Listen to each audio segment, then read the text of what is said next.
우리 예레미야 애가서 1장 한 절씩 교도하시고요, 마지막 절 같이 읽도록 하겠습니다. 제가 먼저 읽을게요. 슬프다 이 성이여, 전에는 사람들이 많더니 이제는 어찌 그리 적막하게 앉았는고. 전에는 열국 중에 크던 자가 이제는 가부같이 되었고, 전에는 열방 중에 공주였던 자가 이제는 강제 노동을 하는 자가 되었도다.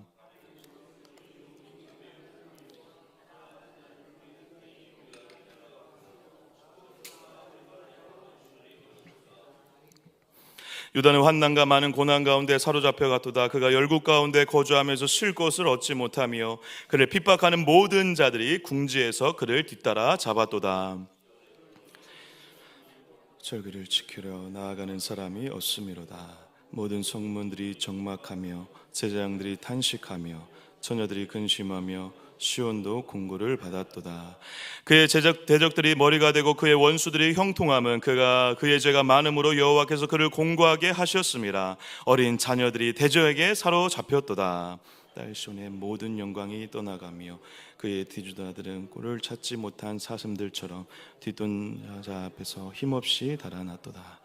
예루살렘이 환난과 유리하는 고통을 당하는 날에 옛날의 모든 즐거움을 기억하였으며 그의 백성이 대적의 손에 넘어졌으나 그를 돕는 자가 없었고 대적들은 그의 멸망을 비웃는도다. 그의 범죄함으로 조속거리가 되었으니 전에 그에게 영광을 돌리던 모든 사람이 그의 벗었음을 보고 업신여기며 그는 탄식하며 물러가는도다. 그의 더러운 것이 그의 옷깃에 묻어 있으나 그의 나중을 생각하지 아니하며 그러므로 놀랍도다. 낮아져도 그를 위로할 자가 없도다. 여호와여, 원수가 스스로 큰 채하오니 나의 환난을 감찰하소서. 손을 펴서 그의 모든 보물들을 빼앗았나이다. 주께서 이미 이방인들을 막아 주의 성에 들어오지 못하도록 명령하신 그 성수에 그들이 들어간 것을 예루살렘이 보았나이다. 그 모든 백성이 생명을 이으려고 보물로 먹을 것들을 바꾸었더니 지금도 탄식하며 양식을 구하나이다. 나는 비쳐나오니 여호와여, 나를 돌보시옵소서. 같은 고통이 없는지 살펴다. 여호께서 그의 진노하신 날에 나를 괴롭게 하신 것이로다. 높은 곳에서 나의 골수에 불을 보내어 이게 하시고 내 발 앞에 그물을 치사 나로 물러가게 하셨으며 종일토록 나를 피곤하게 하여 황폐하게 하셨도다. 무게 올리사 내 몸을 피곤하게 하셨으며 내가 감당할 수 없는 자의 손에 주께서 나를 넘기셨도다. 주께서 내 영토와 내 모든 용사들을 없는 것 같이 여기시고 성회를 모아 내 청년들을 부수시며 처녀딸 유다를 내 주께서 술틀에 밟으셨도다. 아오니 내 눈에 눈물이 물같이 흘러내립니다. 위로하여 내 생명을 회복시켜 줄 자가 멀리 떠났음이로다. 원수들이 이김에 내 자녀들이 외롭도다. 시온이 두 손을 폈으나 그를 위로할 자가 없도다. 여호와께서 야곱의 사방에 있는 자에게 명령하여 야곱의 대적들이 되게 하셨으니 예루살렘은 그들 가운데 있는 불결한 자가 되었도다.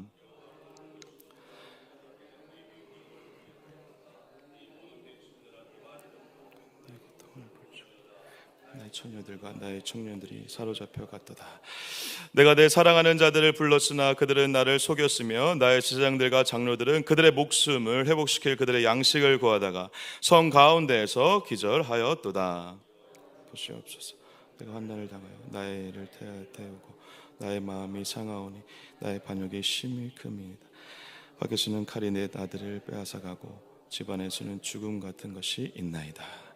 그들이 내가 탄식하는 것을 들었으나 나를 위로하는 자가 없으며 나의 모든 원수들은 내가 재난 당하는 것을 듣고 주께서 이렇게 행하신 것을 기뻐하나이다. 그러나 주께서 그 선포하신 날을 이르게 하셔서 그들이 나와 같이 되게 하소서. 같이요. 그들의 모든 악을 주 앞에 가지고 오게 하시고 나의 모든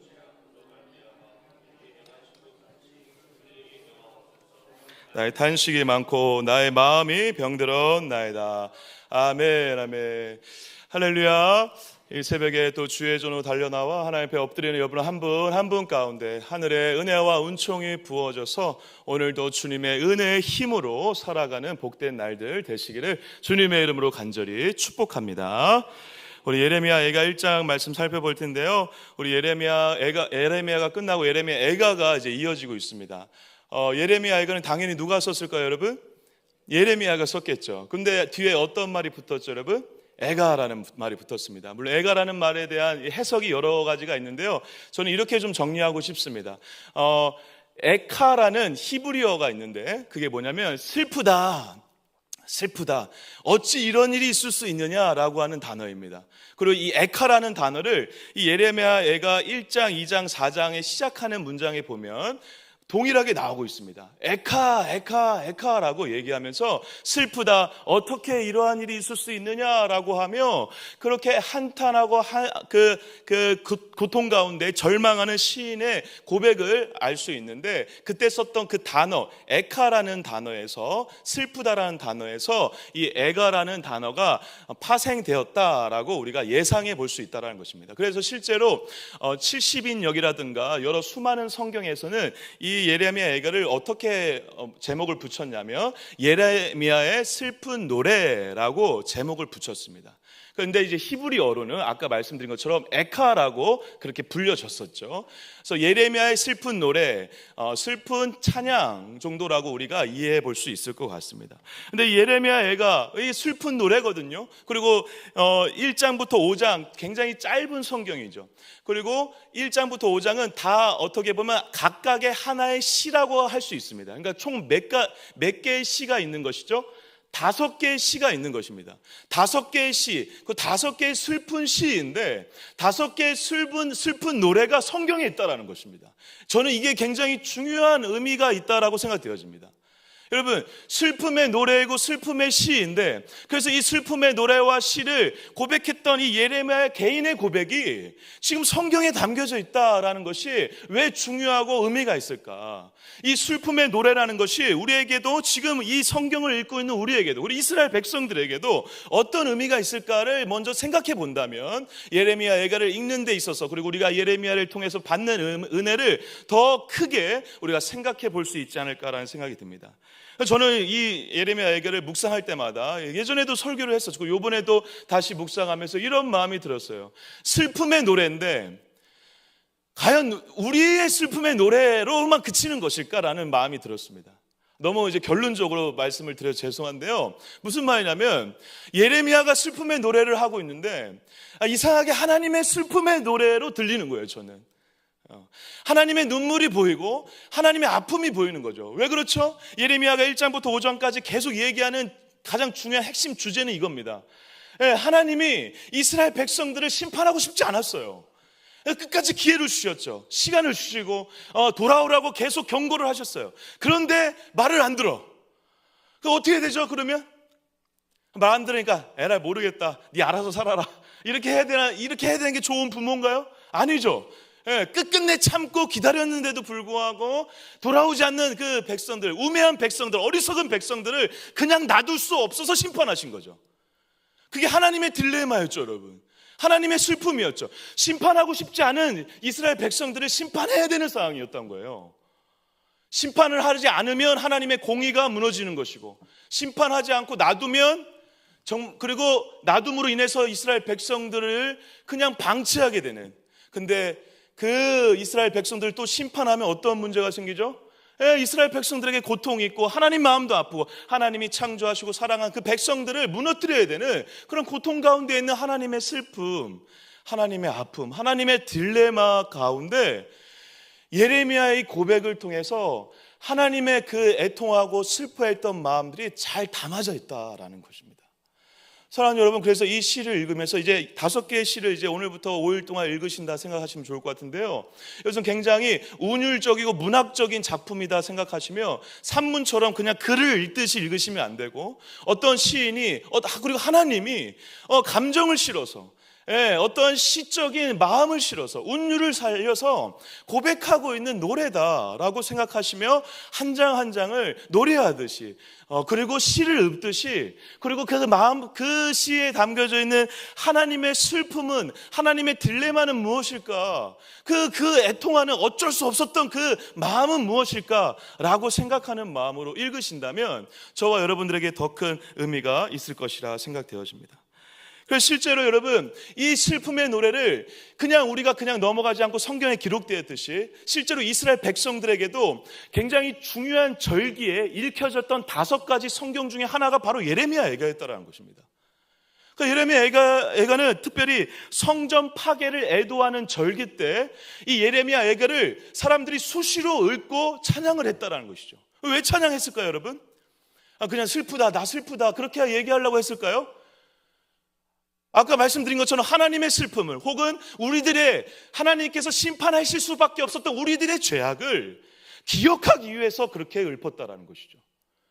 여러분, 슬픈 노래를 우리가 오늘도 불러야 되는 이유는 슬픔의 그 시간을 통해, 그리고 슬픔의 그 노래를 통해 우리의 모습을 되돌아볼 수 있을 뿐 아니라 그 슬픔의 노래에 담겨져 있는 오늘 이 시대에 동일하게 하나님의 마음과 슬픔을 생각해 볼 수 있는, 그러므로 인해서 슬픔을 통해서만 우리가 겪게 될 수 있는 그 과정을 우리가 이 노래를 통해 걸어갈 수 있기 때문에 이 슬픔의 노래가 성경에도 남아있고, 그리고 이스라엘 백성들도 그렇게 외쳤던 찬양이 아닐까라는 생각이 든다는 것입니다. 여러분, 슬픔의 시간이 있고 슬픔의 노래가 있을 때 그 시간만큼 빛을 볼 수 있는 시간이 준비되어진다는 것입니다. 저와 여러분들에게 오늘 무엇 때문에 슬퍼하세요? 애통하고 슬퍼하는 이유가 어떤 것 때문에 그렇습니까? 애통하고 슬퍼하는 그 무언가가 있는 사람만이, 아니 그 무언가가 있는 교회만이, 그 무언가가 있는 그리스도인만이 그 슬픔을 통해 다시 소망을 쓰시고 다시 기쁨을 만나게 하시고 다시 하나님의 일을 만나게 되는 놀라운 역사와 영광을 누릴 수 있다라는 것입니다. 저와 여러분들은 다시 한번 묻겠습니다. 무엇 때문에 슬퍼하십니까? 그리고 왜 슬퍼하십니까?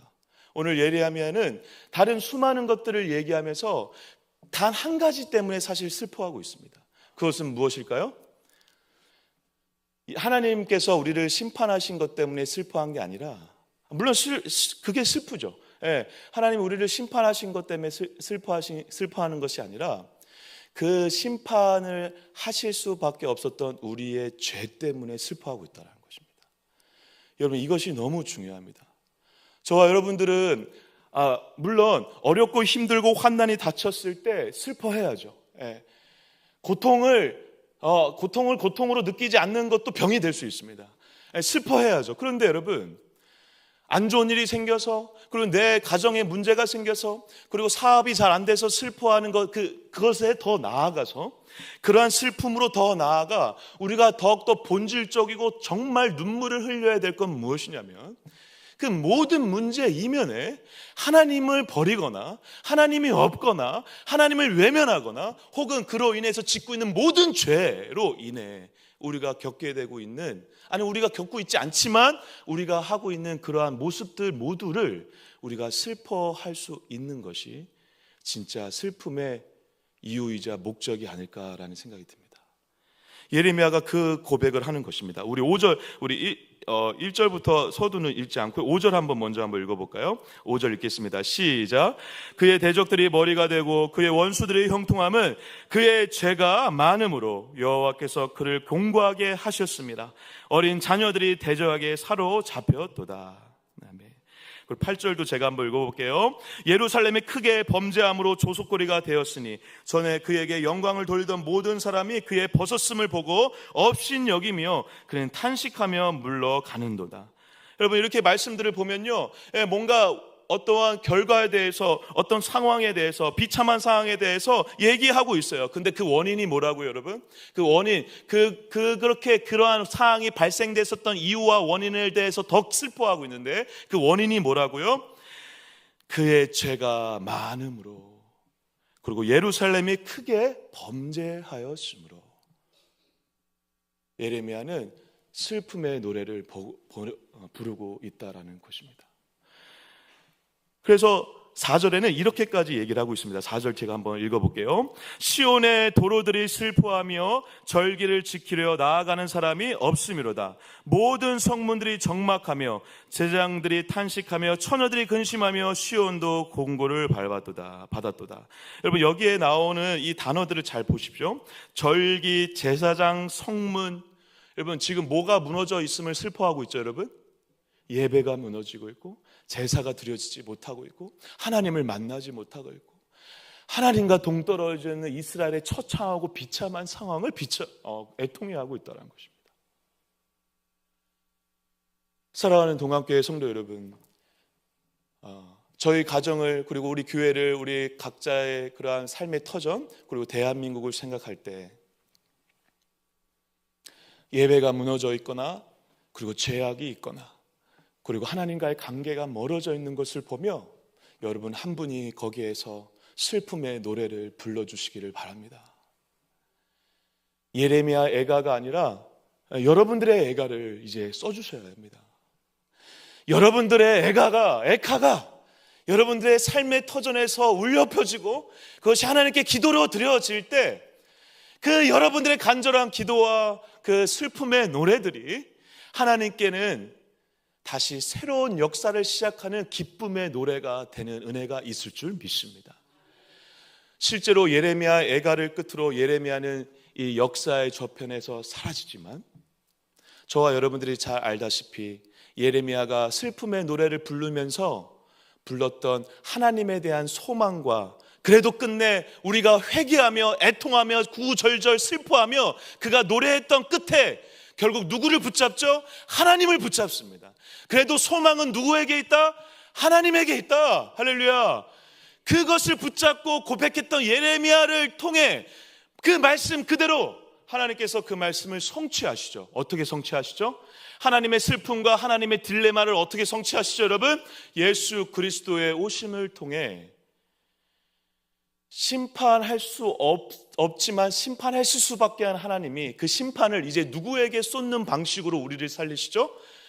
자기 아들 예수 그리스도에게 그 모든 심판을 쏟는 방식으로 우리를 살리셔서 이제 슬픔의 노래가 기쁨의 노래가 되도록 우리에게 소망과 기쁨과 희망의 길을 여셨다라는 것입니다.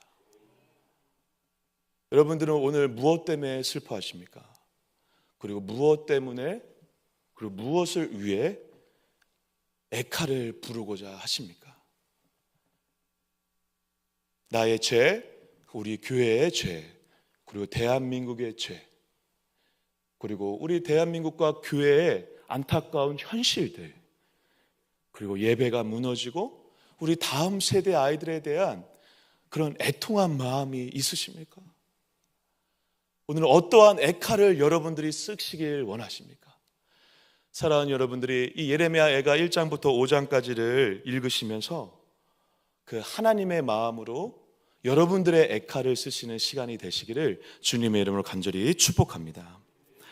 그래서 이 시인의 저자가 마침내 진짜 여호와를 보고 있다는 증거가 두 구절에서 보이는데요. 우리 12절 한번 같이 한번 큰 소리 읽겠습니다. 같이 읽겠습니다. 시작.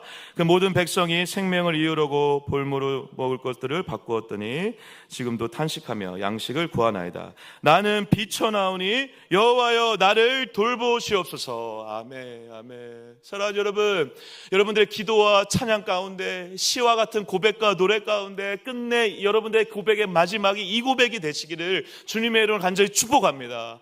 나는 비쳐나오니 우리를 불쌍히 여기소서. 나는 비쳐나오니 나를 돌봐 주시옵소서. 그렇습니다, 하나님. 나는 이렇게 많은 죄악으로 공고한 시간들을, 많은 아픔의 시간들을, 환난의 시간들을, 공고한 아픔의 인생을 살아왔다 할지라도 나를 비천하게 여기시고 나를 돌보아 주시옵소서. 20절에는 이렇게 얘기하고 있습니다. 우리 20절 같이 읽겠습니다. 시작. 여호와여 보시옵소서. 내가 환난을 당하여 나의 애를 다 태우고 나의 마음이 상하오니 나의 반역이 심히 크나이다. 밖에서는 같이 내 아들을 빼앗아가고 집안에서는 죽음 같은 것이 있나이다. 어떻게 하고 있죠, 여러분? 내가 하나님을 보는 것으로 끝나는 것이 아니라 누가 나를 보기를 지금 원하고 있습니까, 여러분? 하나님이 나를 보시길 원하고 있다는 것입니다. 이게 신앙이죠. 할렐루야. 사랑하는 여러분, 저와 여러분들의 수많은 현실과 상황과 문제 가운데 우리의 시선만 있으면 안 되십니다. 우리가 바라보는 것만 있으시면 안 돼요. 하나님이 나를 보시길 원하셔야 된다는 것입니다. 그때부터 진짜 믿음의 신앙이 시작될 수 있어요. 그때부터 다시 이 슬픔의 노래가 기쁨의 노래로 바뀔 수 있는 은혜를 경험할 수 있다는 것입니다. 근데 저와 여러분들은 다 뭘 보죠? 예, 나를 보는 것으로 멈춰 있죠. 상대를 보는 것으로 멈춰 있죠. 예, 저 마음에 안 드는 사람, 마음에 안 드는 교회, 마음에 안 드는 대한민국의 시각으로만 보고. 아니에요, 여러분. 하나님은 어떻게 우리를, 저와 여러분들을, 이 교회를, 나라를 보고 계시는지를 생각하셔야 하고, 그 하나님의 시선을 구해야 되는 그 기도가 애가의 절정의 기도이고 고백인 줄 믿습니다. 여호와여 보시옵소서. 누구를요? 나를 좀 보시옵소서. 여호와여 보시옵소서. 우리 교회를 봐주시옵소서. 여호와여 보시옵소서. 우리 나라를 보시옵소서. 이 고백이요, 이제 3장에서 절정을 이뤄요. 제가 3장을 이제 미리 좀 읽자고 해서 제가 내일 모레 설교하실 분에게 죄송하지만 3장 한 구절만 좀 읽어보겠습니다. 3장 22절 23절인데요 너무 유명한 말씀이죠. 같이 한번 고백하겠습니다. 22장 23절 시작. 여호와의 인자와 국률이 무궁하심으로 우리가 진멸되지 아니함이니이다. 이것들이 아침마다 새로우니 주의 성실하심이 크시도소이다. 아멘. 할렐루야. 여러분, 슬픔의 노래 절정에 이 고백이 있다라는 게 신기하지 않으십니까? 그리고 도전이 되지 않으십니까? 그리고 이렇게 될 수밖에 없죠. 왜? 하나님을 보고 있기 때문에 그렇습니다. 자, 이제 이 예레미야에게 대한 전체 서두에서 말씀드리지 않고 일부러 마지막에 드리면서 요 3장 얘기를 하려고 했는데요. 여러분, 예레미야에게는 특이하게 1장, 2장, 3장, 4장이 총 22개의 문장으로 되어 있습니다. 그건 무슨 말이냐면 히브리어 알파벳이 총 22개인데 알파벳을 첫 자로 해서 시를 짓고 있다는 것입니다. 예를 들면 우리처럼 하면 어떻게 하는 거죠? 가로 시작하는 말을 가나안 땅에서 뭐 이렇게 시작한 다음에 다음은 이런 식으로 지금 시를 짓고 있는 거예요. 근데 이제 5장은 조금 다르긴 해요. 5장은 22절인데 22개의 문장이긴 한데 알파벳으로 시작하진 않습니다. 근데 어쨌든 마지막도 22문장으로 만들므로 인해서 마치 전체가 어떤 구조화되어 있다라는 것을 우리에게 암묵적으로 시사하고 있는 거죠. 그런데 여러분, 아까 말씀드렸듯이 아까 우리가 읽었던 문장이 있는 3장은요 22개의 문장인데 양이 많아요. 그러니까 우리 식으로 따지면 한 절씩 되어 있지 않고 22절이 아니라 몇 절이 있죠? 66절이 있어요. 66절. 3배의 양을 지금 거르고 있죠. 예레미야의 핵심은 사실 3장에 있습니다. 근데 3장에서 지금 1장과 2장과 4장과 5장은요 우리들의 현실에 대한 아픔, 고통, 환난, 그에 대한 그 죄악에 대한 고백, 그리고 슬픔에 대한 내용들이 많다면 3장은 어떠한 내용이 집중적으로 있을까요, 여러분? 하나님은 어떠한 분이시고 우리의 소망은 하나님께 있다라고 하는 고백으로 가득 차 있습니다. 마치 이런 것이죠, 여러분. 1장과 2장, 4장, 5장에서는 알파벳 숫자에 따라서 22절을 그렇게 한 절씩 우리들의 고통과 아픔을 얘기하고 있지만 그것보다 3배 이상으로 더 큰 하나님의 사랑과 인자하심이 우리에게 있다라는 것을 예레미야 전체를 통해 특히 3장을 통해서 우리에게 말씀하고 계시다라는 것입니다. 사랑하는 동안교회 성도 여러분, 저와 여러분들에게 하나님의 인자와 성실하심이 저와 여러분들의 현실과 상황이 어떠한지에 상관없이 오늘도 영원하고 무궁한 줄 믿습니다. 그리고 오늘도 하나님의 영원한 사랑이 여러분들의 안에 흐르고 있는 줄 믿습니다. 이것을 아는 것이 복음이죠. 이것을 아는 것이 믿음이죠. 그리고 이것을 알 때 여러분들의 신앙이 오늘의 노래가 슬픔의 노래로 그치지 않고 에카의 노래에서 환희와 기쁨의 노래로 바뀌는 놀라운 믿음의 현장과 은혜를 경험하게 될 것이라는 사실입니다. 예레미야는 이렇게 예레미야 애가를 쓴 이후 기억의 저편으로 사라집니다. 하지만 그의 노래는 이렇게 기억되기를 원하며 알파벳을 순서대로 따르며 사람들의 머리에 기억되었을 것이고, 이 노래를 하며 우리들의 죄악을 애통해하고 슬퍼하며 하나님의 심판과 아픔을 생각하며, 그럼에도 불구하고 우리의 영원한 소망은 하나님밖에 없음을 고백했던 이 찬양이 우리에게 전해졌던 것처럼, 저와 여러분들에게 오늘의 모든 신앙의 여정 가운데 있는 슬픔의 노래가, 특별히 우리들의 죄악과 우리들의 예배가 무너져 있는 모습들에 대한 애통함들에 대한 기도가, 그 슬픔의 노래들이 여러분 한 분 한 분을 통해서 고백되어지고, 그것이 애가가 되어 우리 자녀들에게 기억되어지고 같이 노래하며, 그래도 영원한 구원자이시고 우리의 소망 되시는 하나님을 다시 바라보는, 주님께로 나아가는 여러분들의 아름다운 애가가 되기를, 그것을 자녀들에게, 우리의 후손들에게, 믿음의 다음 세대에게 들려주시는 여러분들의 믿음이 되시기를 주님의 이름으로 간절히 축복합니다. 기도하겠습니다. 하나님, 예레미야 애가를 이제 5일 동안 묵상합니다. 묵상하는 동안 하나님의 눈물과 하나님의 슬픔이 더 보이게 하여 주시고, 어쩔 수 없었던 상황 가운데 심판하셨던 하나님의 마음으로, 예레미야의 심정으로 우리 각자가 있는 자리에서 애가를 써내려가는 시간들 될 수 있도록 인도하여 주시옵소서. 우리들의 슬픔의 노래가 슬픔으로 그치는 것이 아니라 이 슬픔이 기쁨과 소망으로 바뀌게 하실 예수를 바라보며, 그 예수님이 나를 바라보시길 소망하며 여호와여 보시옵소서라고 기도하는 우리들의 심정 가운데 오늘 한 줄기 빛을 비춰주시는 은혜의 시간이 될 수 있도록 역사하여 주시옵소서. 우리 교회를, 우리 가정을, 우리 나라를 비천하게 여겨주시고 불쌍히 여겨주시고, 하나님 우리를 도와주시옵소서. 우리를 새롭게 하여 주시옵소서. 우리를 돌봐 주시옵소서. 우리를 바라봐 주시옵소서.